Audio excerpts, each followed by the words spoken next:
There's the big moment.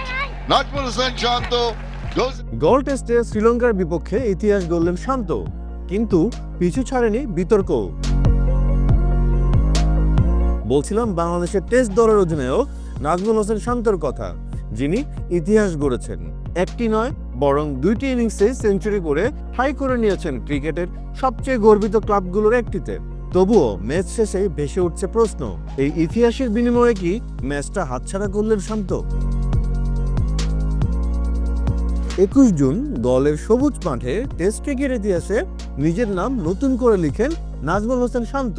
প্রথম ইনিংসে খেলেন 148 রানের পরিণত ইনিংস, আর দ্বিতীয় ইনিংসে বৃষ্টি আর চাপের মধ্যেও দাঁড়িয়ে করেছেন আরও একটি সেঞ্চুরি।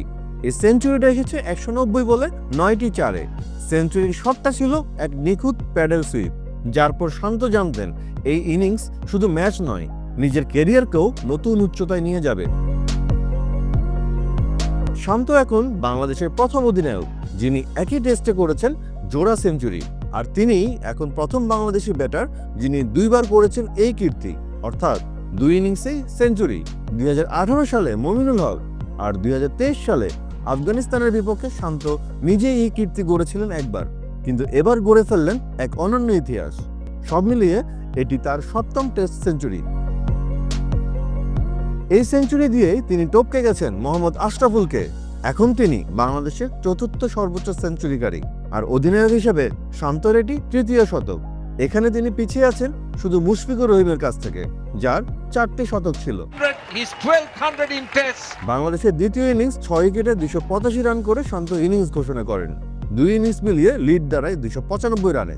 অবশ্য এর আগেই এই টেস্ট ম্যাচে ভক্তরা আশা করছিলেন রোমাঞ্চকর এক শেষ বিকেলের, কিন্তু শান্ত অপেক্ষা করলেন, আরও কিছু রান করলেন, আরও কিছু বল খেললেন, নিজে সেঞ্চুরি নিশ্চিত করলেন। সেঞ্চুরি পূর্ণ হতেই ইনিংস ঘোষণা দিলেন। দিনের খেলা বাকি ছিল তখনও প্রায় 37 ওভার, কিন্তু ততক্ষণে সময় হারিয়ে গেছে, ম্যাচের গতিও থেমে গেছে।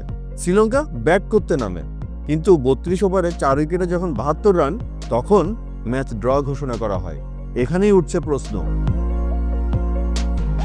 ক্রিকেট বিশ্লেষক আর ভক্তদের একটা বড় অংশ মনে করেন শান্ত নিজের সেঞ্চুরির লক্ষ্যে দলীয় পরিকল্পনার গতি থামিয়ে দিয়েছেন। তারা বলছেন যদি 85 বা 89 রান থাকতেই ইনিংস ঘোষণা করতেন, বা তিনি আরেকটু আগে মেরে খেলে সেঞ্চুরি তুলে নিতেন, তবে হয়তো বোলাররা হাতে আরও 8-10 ওভার বেশি সময় পেত, আর সেই সময়টুকুই হতে পারত ম্যাচের ভাগ্য বদলের চাবিকাঠি। কারণ ক্রিকেট গৌরবময় এক অনিশ্চয়তার খেলা। তবে শান্তর পাশেও দাঁড়িয়েছেন অনেকে, তারা বলছেন বৃষ্টিতে সময় নষ্ট হয়েছে অনেক, আর তাই শান্তর সেঞ্চুরি যেন অনুপ্রেরণার প্রতীক হিসেবেই বিবেচিত হয়। টেস্টের শেষ দিনে 37 ওভারে 295 রানের লক্ষ্য, এটি এমনিতেই একটা সেফ ড্র অবস্থান। ম্যাচ জিতুক বা না জিতুক, শান্ত নিজেকে প্রমাণ করেছেন এই দলের তিনি শুধু একজন ব্যাটিং লিডার নন, তিনি একজন কাঁধে দায়িত্ব নেওয়া অধিনায়কও, যিনি ইতিহাস লেখেন ব্যাটে, সিদ্ধান্তে, তবে বিতর্কও যার ছায়া সঙ্গী।